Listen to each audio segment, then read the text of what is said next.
जय श्री कृष्ण।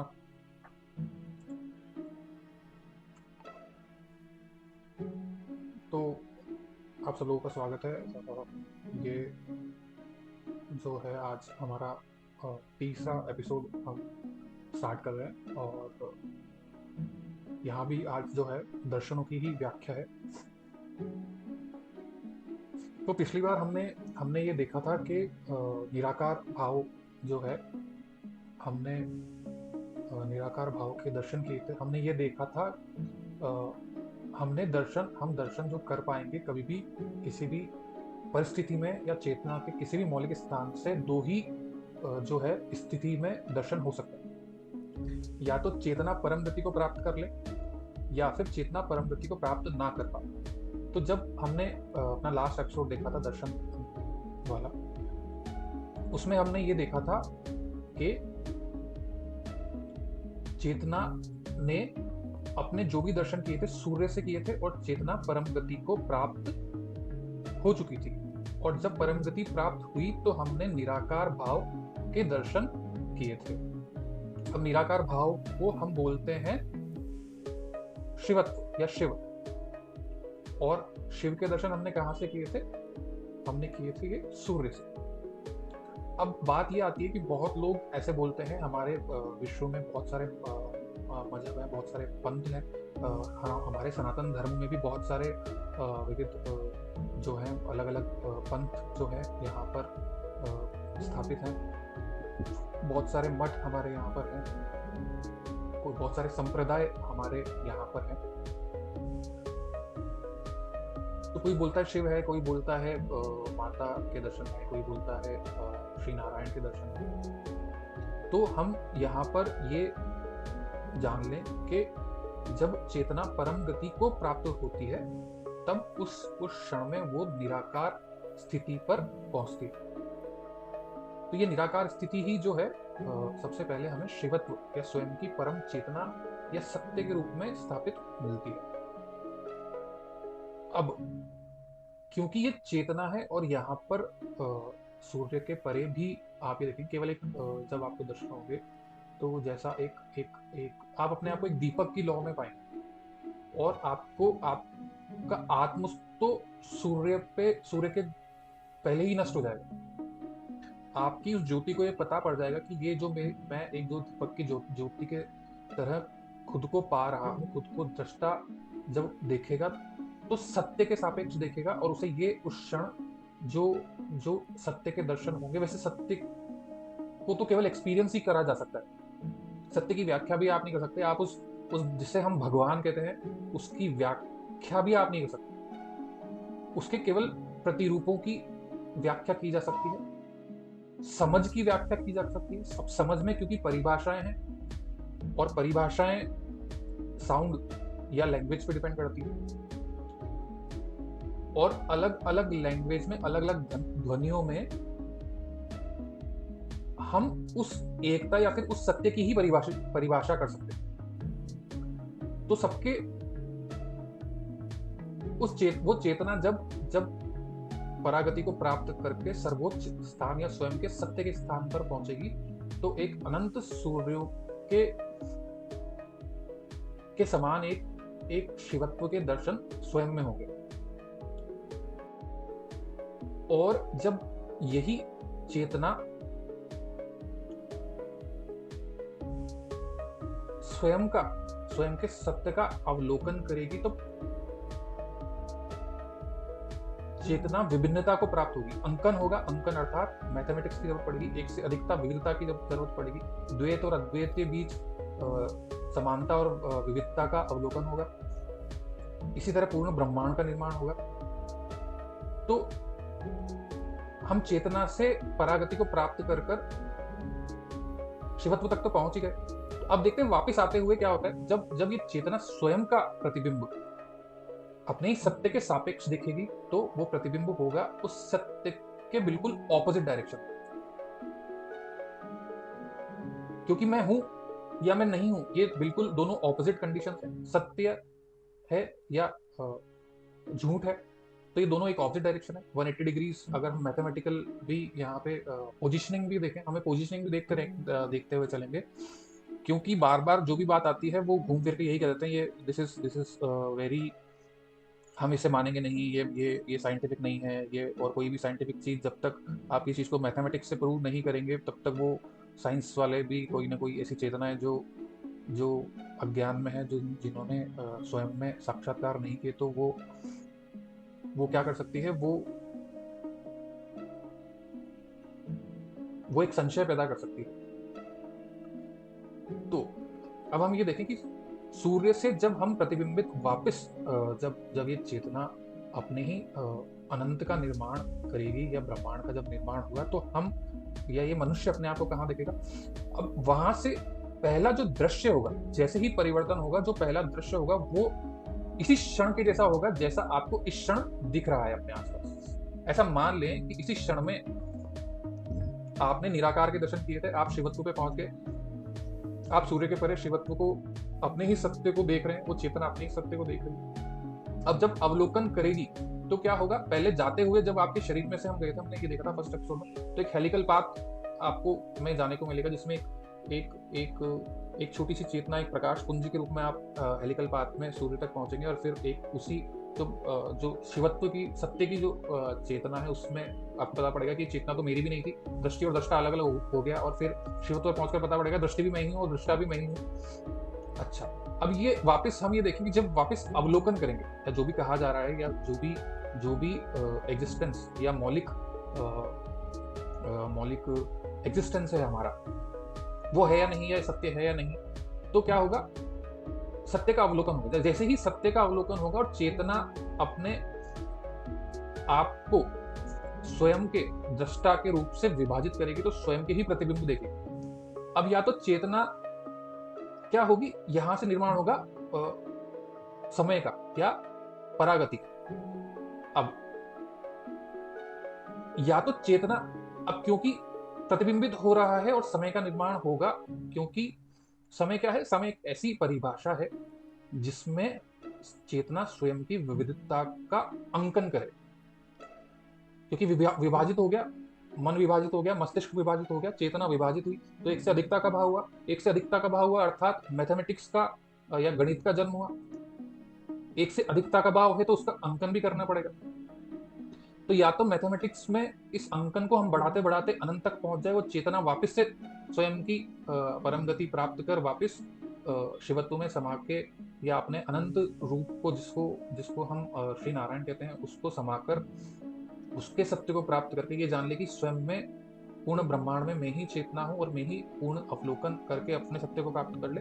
या फिर चेतना क्या रहे, पूर्ण गति प्राप्त ना करे और ब्रह्मांड में स्थित हो।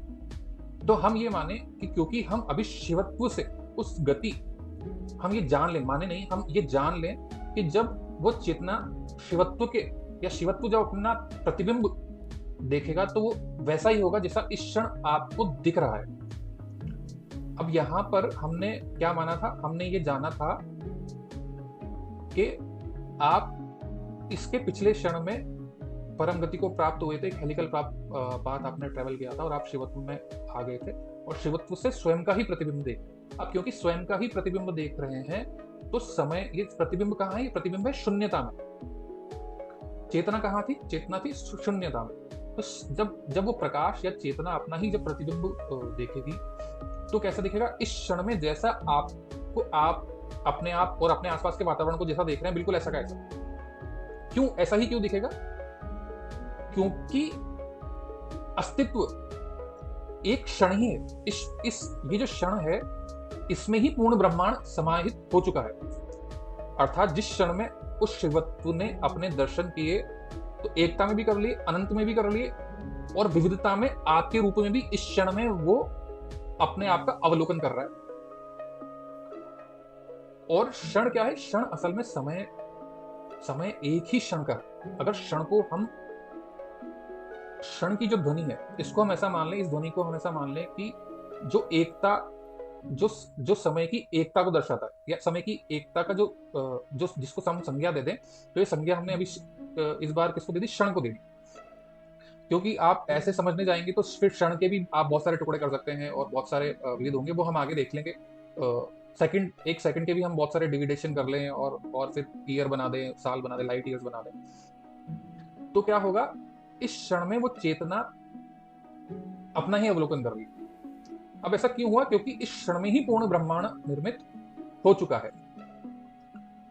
अब पूर्ण ब्रह्मांड निर्मित हो चुका है, इस अर्थात जो जो होना था, जो जो हो सकता था, वो भी हो चुका है, जो जो नहीं हो सकता था वो नहीं हो पाया, और वो चेतना जिस जिस रूप में अपने आप को परिवर्तन कर सकती थी वो कर चुकी है। और इसी क्षण में एक क्षण से दूसरे क्षण की और भी हम ये चेतना बढ़ रही है। तो हम ये चेतना जब वापस वहां से आएगी, तो तो उस एक ही क्षण में पूर्ण ब्रह्मांड का, पूर्ण अस्तित्व का जो है निर्धारण हो जाएगा। अब बात ये आती है सत्य की। या तो चेतना ने परागति प्राप्त कर ली तो सत्य को भी प्राप्त कर लिया। और जैसे कि कुछ कुछ चेतना है जो जो परागति इस क्षण में प्राप्त नहीं कर पाई है, अर्थात वो other than the speed of light के सापेक्ष या सत्य के सापेक्ष या परम गति के सापेक्ष या परम गति से कुछ और गति पर है, कम गति पर है। तो जब वो कम गति पर है, जिस गति पर है, वो गति असल में क्या है? वो गति उसकी पोजीशन है इस ब्रह्मांड में, उसका स्थान है। ठीक है, तो ये ब्रह्मांड किससे निर्मित है? ये ब्रह्मांड को जो जो पूरी संरचना है, ये किससे निर्मित है? ये चेतना के स्थानों का डिविडेशन है। ठीक है,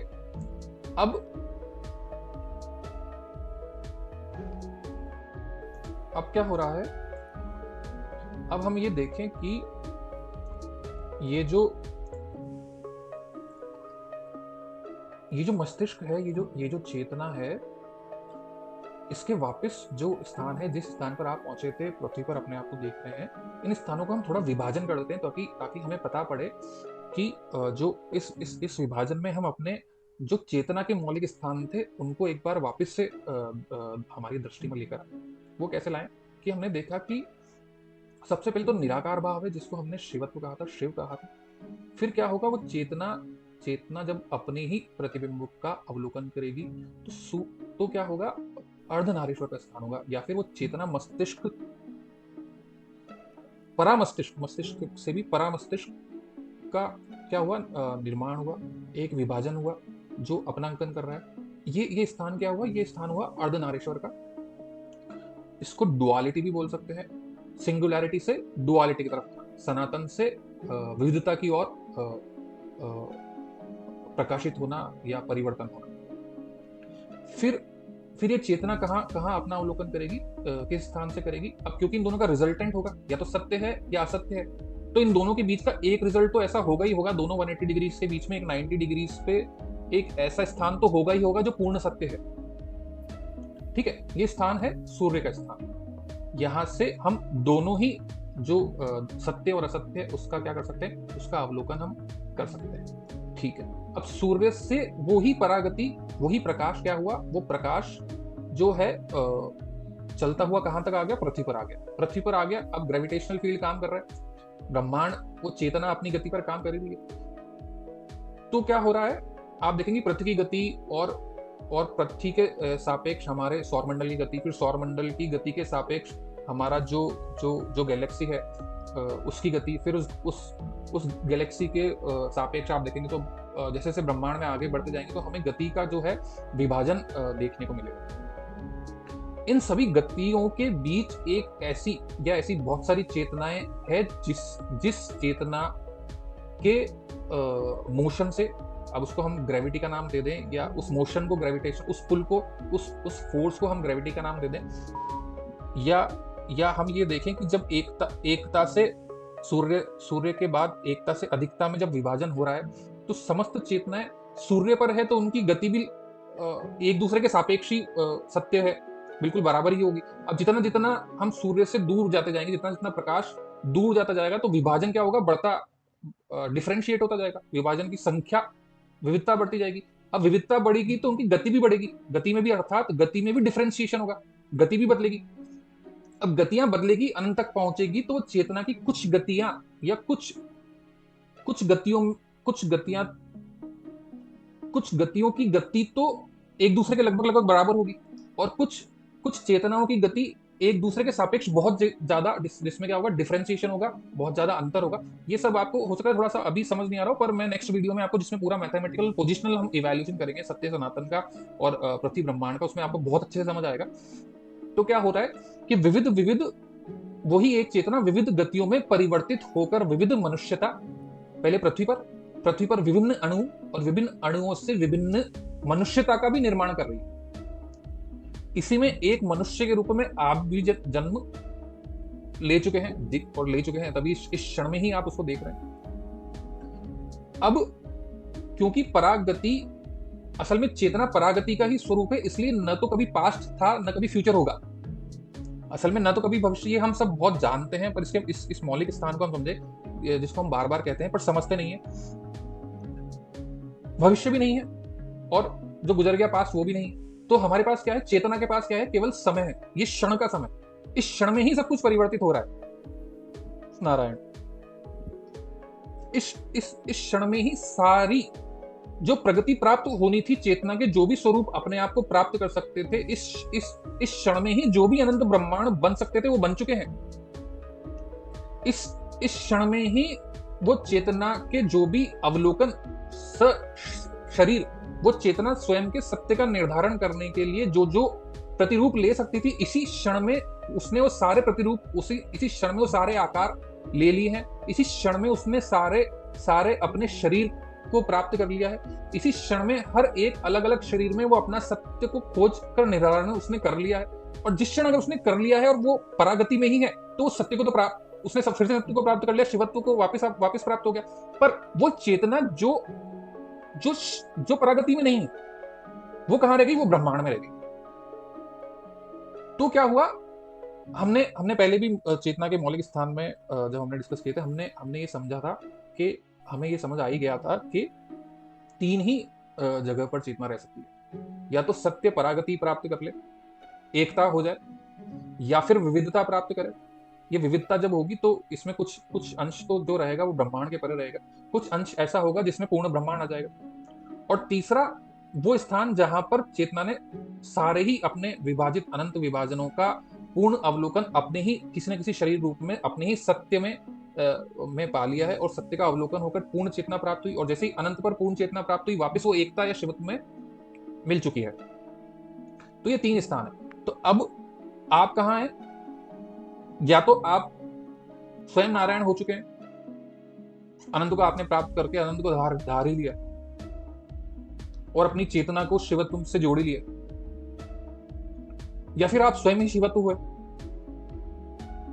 या फिर ये चेतना क्या है, इस समय में रह गई जो परम गति या परागति प्राप्त नहीं कर पाई। तो आने वाले जो भी वीडियोस होंगे उसमें हम कोशिश करेंगे कि जो भी चेतना, मन और मस्तिष्क के जो भी रूप हैं, जो भी ज्ञान के स्वरूप हैं, जिससे चेतना अपने ज्ञान का अवलोकन कर सकती है, अपने शरीर का, अपने सत्य का अवलोकन करेगी, वो सभी जो विषय हैं, उन विषयों को हम क्या करेंगे, उन विषयों को अच्छे से उनका अवलोकन करेंगे और स्वयं का और सत्य का और दर्शन का अवलोकन करेंगे, ताकि जीवन में या जीवन से परे मृत्यु पर भी इस चेतना को संशय न हो कि हम कहाँ हैं, कहाँ नहीं हैं। और ऐसा इसलिए भी जरूरी है क्योंकि सूर्य से तो प्रकाश आ ही रहा है, और सूर्य के या प्रकाश को, स्वयं की चेतना को हम क्या करेंगे, हम अपना अवलोकन भी कर लेंगे। पर क्या होगा, जैसे ही ये चेतना जो है किसी एक पृथ्वी, जिसकी अभी हम पृथ्वी का भी विभाजन ना करें, ऐसा माने कि जैसे ही चेतना क्या होती है, अपना एक शरीर जब छोड़ती है, या एक ग्रेविटेशनल फील्ड जो पृथ्वी के सापेक्ष है, जैसे ही वो छूटेगा तो क्या होगा, शरीर के होने ना होने का आभास खत्म हो जाएगा। ऐसे क्षण को हम कहेंगे मृत्यु को प्राप्त होना। अब ऐसे क्षणों में भी कुछ मैं आपको अगर फ्रीली बताऊं, जनरली तो 2 से 3 दिन तो आपको ऐसा लगेगा कि उस शरीर का, जिसमें भी वो चेतना को लगता है, उसे यही पता नहीं होता कि हम जीवित हैं या हम मर गए या हम मृत्यु प्राप्त कर चुके हैं। तो 2 दिन तो यही संशय रह जाता है। फिर 2-3 दिन के बाद ऐसा लगने लगता है कि शायद हमारी मृत्यु तो नहीं हो गई, या हमारे साथ हो क्या रहा है, या ये जो भी हो रहा है ये क्या हो रहा है, क्यों हो रहा है। ये इसलिए होगा क्योंकि सूर्य के बाद सूर्य का जो प्रतिबिंबात्मक प्रकाश है वो हमें चंद्र से भी मिलता है। मतलब चंद्रमा जो होता है वो सूर्य के प्रकाश को ही परिवर्तित करके भेजता है, पर क्या करता है, सूर्य के प्रकाश को बिल्कुल उल्टी डायरेक्शन में भेजेगा। पहले टकराएगा, चंद्रमा पर टकराएगा प्रकाश सूर्य का, फिर चंद्रमा से टकराकर वापस आएगा। तो क्या होगा, सत्य, आप समझ रहे, सत्य के सापेक्षता, जो सत्य होना था, जिस सत्य को आप जान रहे थे, उस सत्य के बिल्कुल विपरीतार्थक चीजें हो जाएगी। और ये शरीर सत्य के बिल्कुल विपरीतार्थक चीजों का अवलोकन आपको करना पड़ेगा, या चेतना को करना ही पड़ता है। कोई इसका ऑप्शन नहीं है ही नहीं, ऑप्शन नहीं है, क्योंकि ग्रेविटी फील्ड में चेतना के इस ब्रह्मांड में जो जो बनना था वो बन चुका है, और जो स्थान जिसने प्राप्त करना था वो कर लिया है। केवल आपकी ही चेतना को वापस अपना कोई ना कोई स्थान प्राप्त करना है। तो क्या होगा, वो अवलोकन, वो मस्तिष्क का अवलोकन, वो ज्ञान का अवलोकन क्या होगा, किसके सापेक्ष होगा, किसकी एनर्जी के सापेक्ष होगा, या तो सूर्य के प्रभाव से हो या फिर चंद्र के प्रभाव से हो। तो चंद्र के प्रभाव में आप अगर थोड़ा सा भी अगर आप ध्यान रखते हैं तो पूर्णिमा पर और चंद्र के अलग अलग यहाँ पर जो है हमें चंद्रमा की साइकिल्स होती हैं, जिससे हम बोलते हैं चंद्रमा बिल्कुल वापस शून्यता में चला जाता है, और अमावस्या से पूर्णिमा। तो क्या होता है, अलग अलग एनर्जीज आप पे प्रभाव डालेगी, अलग अलग एनर्जीज जब आप पे प्रभाव डालेगी तो अलग अलग एनर्जीज का अवलोकन आपका मस्तिष्क करेगा, और अलग अलग एनर्जीज का, नारायण सबकी रक्षा करे, तो जब अलग अलग एनर्जीज का प्रभाव आप उस चेतना पर होगा जो सत्य तक नहीं पहुंच पाई है, तो चंद्रमा का प्रभाव या चंद्रमा का प्रकाश ही उसके लिए सर्वोच्च हो जाएगा। समझ रहे हैं? इसलिए सत्य को पाना इस जीवन में, सत्य के दर्शन मृत्यु से पहले करना, शिवत्व के दर्शन करना, या सिंपलिस्टिक बोलूं, बहुत सिंपल भाषा में, भगवान के दर्शन करना अति आवश्यक है। क्योंकि अगर उस सत्य के दर्शन नहीं करे तो उसकी जो परा स्थिति या उसके जब प्रतिबिंबात्मक, या सिंपल कहूं, जब वही गति, वही चेतना जब सूर्य से ना होकर चंद्रमा से वापस जब लौट कर आएगी, तो सत्य बिल्कुल असत्य की तरह और असत्य बिल्कुल सत्य की तरह नजर आएगा। तब अवलोकन और सत्य के लिए, अभी तो आपके पास शरीर भी है, उस समय आपकी चेतना अपने शरीर का भी निर्धारण नहीं करेगी, नहीं कर पा रही है। यही मृत्यु है। केवल वो क्षण, जिस क्षण आपकी चेतना या वो परा चेतना जो शिवत्व से अपने सत्य का अवलोकन करने के लिए प्रतिबिंबित हुई थी, वो अपना अवलोकन, अपने शरीर का अवलोकन नहीं कर पा रही, और जब नहीं कर पा रही है तभी वो क्या है, वो मृत्यु को प्राप्त है। इसके विपरीतार्थक हम ये देखें तो अगर यहां पर आप विजयी हो गए, तो आप सत्य असत्य के परे उस शून्यता, उस शिवत्व की शून्यता में भी विराजित हो सकते हैं। यही सभी संतों, ये अधिकतर जो हम बोलते हैं ना, बौद्ध पुरुष या कृष्ण या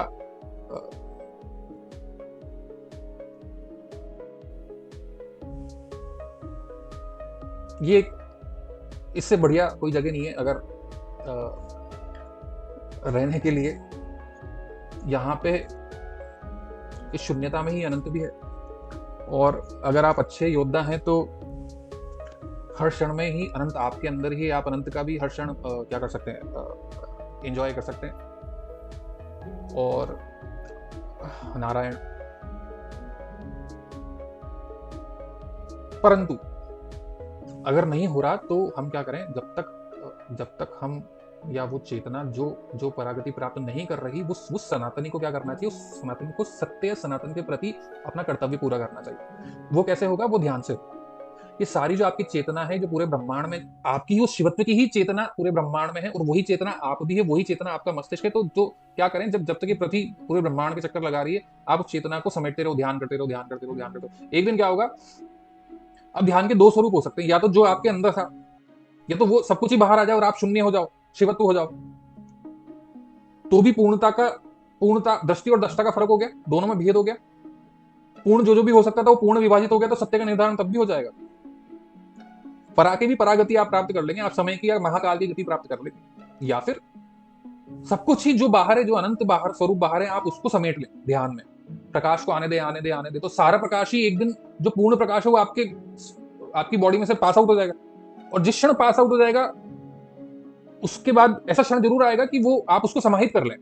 अब आपके बॉडी में पास आउट भी हो गया पूरी बॉडी से, क्योंकि वो चेतना है, वो पूर्ण चेतना ही अगर पास आउट होगी तो उसमें कहीं ना कहीं स्थिरता का भाव भी आपको एक दिन, एक क्षण में कभी ना कभी मिलेगा ही से। तो जब वो मिल जाएगा तो भी आप शिवत्व प्राप्त कर लेंगे।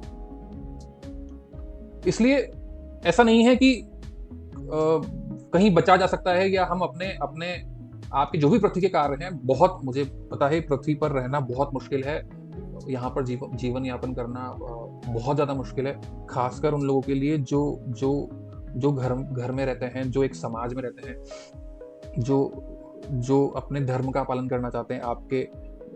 आपके माँ बाप के प्रति आप बहुत निष्ठ होंगे, उनके प्रति आपके धर्म है, आपकी संतानों के प्रति आपके धर्म है। और अगर कुछ और आगे कार्य कर रहे हैं, कुछ थोड़ा आगे बढ़कर, तो आपके देश दुनिया के प्रति भी आपके बहुत सारे कर्म हैं। क्योंकि पेट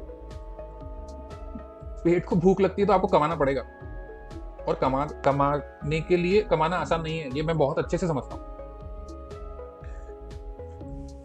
परंतु केवल कमाने के लिए संघर्ष में हम मूल सत्य भूल जाएं तो हम असल में स्वयं का इससे ज्यादा हम स्वयं का बुरा नहीं कर सकते। करना जरूरी है, आपका धर्म रोज जो भी आपकी पालना है, आप बच्चे हैं, आप पढ़ाई करो, या आपके माँ बाप जो भी कह रहे हैं, आप जिस भी मनुष्य के रूप में, चाहे स्त्री हो चाहे पुरुष हो, आपकी जो भी रिस्पॉन्सिबिलिटीज हैं आप निभा ही रहे होंगे। और इस रिस्पॉन्सिबिलिटीज को निभाने की वजह से ही आप ये ध्यान और इसमें नहीं करते। इसका एक कारण और ये भी है कि भ्रांतियां बहुत है। अरे ये बाबा जी हो जाएगा, अरे वो पता नहीं कहाँ चली जाएगी, और उस स्त्रियों के लिए कहते हैं पता नहीं क्या हो गया है। और फिर जिनको ज्ञान नहीं है वो क्या बात करेंगे, वो ये भूत और पता नहीं क्या अनसंट बात भी करेंगे, है ना। तो ऐसा हो जाएगा और वैसा हो जाएगा। तो देखो, होना तो वैसे भी है, परंतु अगर ये सभी कार्य आप आपके परिवार में रहते हुए करेंगे तो ये बहुत आसान हो जाएगा। एक परिवार आपको मिलके संगठित रूप में आपका ध्यान रख सकता है। संतों में तो रख लेते हैं, जिन्होंने समाज का त्याग कर दिया और बिल्कुल एक तरफ चले गए। उन संतों की जब कुंडलियां जागृत होती है, जब उन्हें सत्य का सापेक्ष होने लगता है, तो उनको तो संत समाज संभाल लेता है, उनको पता है कि उनके साथ क्या हो रहा है। परंतु मनुष्य जो समाज में रहता है वो इससे डरता है, अरे ना, तो ऐसा मत करो। क्योंकि तुम अपना जीवन या अपना धर्म निर्वाह करने के लिए, चाहे सिंपल पैसे कमाने के लिए भी, जो भी कर्म इस पृथ्वी पर करोगे किसी भी परिस्थिति में, वो श्रेष्ठ तभी होगा जब तुम्हारा मस्तिष्क श्रेष्ठ होगा। या सबसे अच्छा कर्म या सबसे अच्छा धर्म का पालन तुम जब ही कर पाओगे जब तुम्हारा मस्तिष्क सबसे श्रेष्ठ होगा। इस दुनिया पे विजय प्राप्त करने का एक ही उपाय है, मस्तिष्क। और ये मस्तिष्क सबसे तेज तभी होगा जब ये परागति से चलेगा। ये परागति या परम गति से चलने के लिए इसे परागति प्राप्त तुम्हें ही दिलानी होगी, क्योंकि सब अणु परमाणु, सारी व्याख्या, उन सारी व्याख्याओं की सारी परिभाषाएं आपके ही मस्तिष्क में, आप और आपकी सराउंडिंग्स ने ही दी है। हमारे समाज ने ही, हम सब ने किसी को चीज को कह दिया, ये वो है, ये फला है, ये पेड़ है, ये पौधा है, ये मैं हूं, ये वो है, और ये दुनिया ऐसे चलती है, ये इकोनॉमिक्स है, ये हिस्ट्री थी, ये फिजिक्स है, ये मैथमेटिक्स है, और ये फ्यूचर होना है, ये टेक्नोलॉजी है। These are all definitions. सब कुछ संज्ञा है इस क्षण में। पास्ट भी सारी संज्ञा है, भविष्य भी सारी संज्ञा है, और आपके अतिरिक्त सब कुछ संज्ञा ही है। असल में आप स्वयं का शरीर भी यहाँ पे क्या है, संज्ञा है। ये आपकी चेतना जानती तो है, पर क्या होता है, हमारा एजुकेशनल सिस्टम ऐसा है जिसकी वजह से हम ये भूल चुके हैं। हमें बचपन से ऐसा ज्ञान नहीं दिया जाता, हम समझा नहीं सकते। और क्यों नहीं दिया जा रहा, बड़ा आसान इसका, आप सब जानते हैं भारत के साथ क्या हुआ था। क्या होता है जब ऐसी इकोनॉमीज, ऐसे राष्ट्र जिनके पास बौद्धिक क्षमता नहीं है, उस खुद का बौद्धिक सत्य पाने की राह नहीं है, वो क्या करेगी, वो चोरी करती है दूसरे देशों में जाकर। और वो किसकी चोरी कर सकती है, वो बौद्धिक संपदा की चोरी तो कर ही सकती है, वो भौतिक संपदा की भी चोरी करेगी। अब वो चोरी आपको चोरी ना लगे, तो वो क्या हो जाएगी, उसके लिए नियम बना दिए जाएंगे। इसको बोलते हैं डिप्लोमेसी। क्या बोलते हैं इसे, डिप्लोमेसीज ऑफ नेशंस। तो एक राष्ट्र दूसरे राष्ट्र पर बहुत सारी कूटनीतिक स्तर पर ऐसे कार्य करता है, कम से कम उस राष्ट्र के प्रति तो करता ही है जिसको आप किसी और तरीके से हरा नहीं सकती, क्योंकि उसका बौद्धिक स्तर बहुत ऊंचा है। तो क्या हो, एजुकेशन सिस्टम को खत्म कर दो, जैसा भारत के साथ हुआ था। तो अगर अपना बौद्धिक स्तर उच्च करना है तो ध्यान करना ही पड़ेगा। अब ये कोई फर्क नहीं पड़ता कि आपको संस्कृत आती है या नहीं आती, आपने कोई पुराण पढ़े हैं या नहीं पढ़े। मुझे इतना पता है, अगर आप सनातनी हैं तो आपने इतनी कहानियां तो पढ़ ही ली है, जिसमें इतने भागवत की कहानियां तो आपने देख ही लिए, इतने रामायण की और इतने शिव पुराण की या किसी भी पुराण की आपने सुन ही रखी है इतनी व्याख्या, तो कि इस ब्रह्मांड में कहीं भी हो, चाहे आपकी कुंडली जागृत होने पर आपको लगे कि आपकी मृत्यु हो गई या कुछ भी हो रहा है, या नहीं होने पर भी, मृत्यु पर भी आपको सदगति तो मिल ही जाएगी। वहां क्या हो रहा है, ये मस्तिष्क उस समय मृत्यु के बाद थोड़े दिनों तो भय सा रखता है ना, ये क्या हो रहा है, ये वो भी पता नहीं क्या क्या होता है, उस पर कभी फिर चर्चा करेंगे।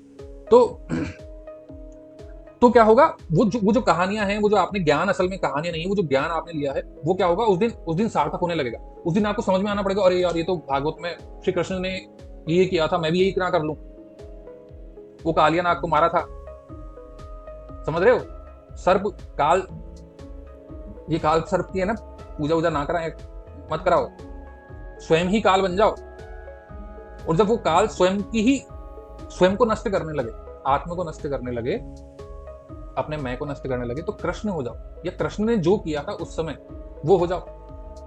तो शुरू में तो ये क्या लगेगा, ये द्वंद्व लगेगा आपको।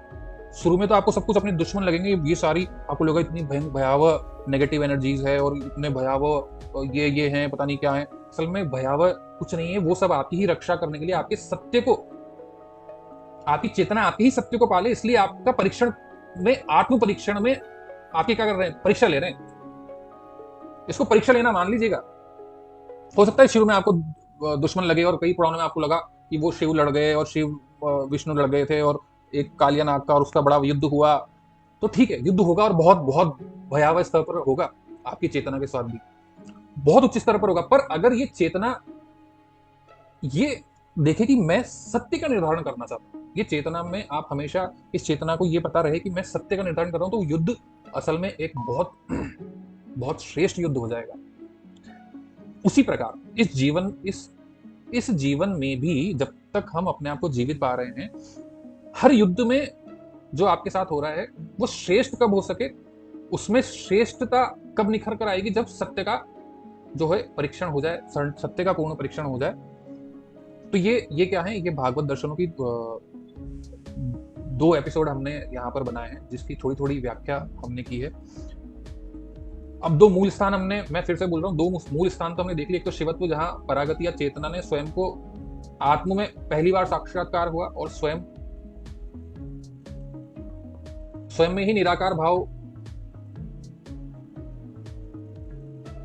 सत्य का जो है, ये तो कंडीशनल है, सत्य तो ठीक है, या तो आप वहां रह सकते हो, या फिर वो चेतना अंत में परिवर्तन होकर श्री नारायण स्वरूप में स्वयं को ही और जो भी श्रेष्ठ है उसको संभाल कर, उसकी रक्षा कर कर और उस चेतनाओं की रक्षा कर कर अपने सत्य को पाकर वापस एक हो जाए। और तीसरा स्थान बस ये जो बचा हुआ ब्रह्मांड है, जिसमें उस परागति, उस चेतना ने, उस परम गति ने वापस परम गति प्राप्त नहीं की, अपितु वो चेतना अपने अवलोकन, अपने ही सत्य, ब्रह्मांड या पूर्ण सत्य के अवलोकन के लिए स्वयं का ही परीक्षण कर रही है, और स्वयं को ही अनंत रूपों में उसने विभाजित किया है, अनंत शरीरों में उसने विभाजित किया है। और क्योंकि खुद के शरीर में ही सत्य का निर्धारण हो सकता है, आप मेरे शरीर में सत्य का निर्धारण नहीं कर सकते। मेरा सत्य मैं ही जानता हूं, आपका सत्य आप ही जानते हैं, आपका सत्य कोई और नहीं जान सकता, या आप किसी और का सत्य नहीं जान सकते, या आपके शरीर, आपके मन, आपके मस्तिष्क के बाद बाहर आप सत्य को नहीं परिभाषित कर सकते, नहीं जान सकते। आप सत्य को केवल और केवल अपने ही अंदर परिभाषित कर सकते हैं। इसलिए बहुत श्रेष्ठ कर्म करते रहें, अपने जो धर्म आपके हैं उन्हें, उनका निर्वाह करते रहें और ध्यान करते रहें। किसी भी हमारे बहुत सारी व्याख्याएं हैं भगवान की, किसी भी रूप का करें, नाम जप करते रहो। नाम जप से क्या होता है, जैसे बोलते हैं प्रारब्ध खत्म हो जाता है। अब प्रारब्ध खत्म होने का बड़ा वैज्ञानिक कारण ये है कि क्या होता है,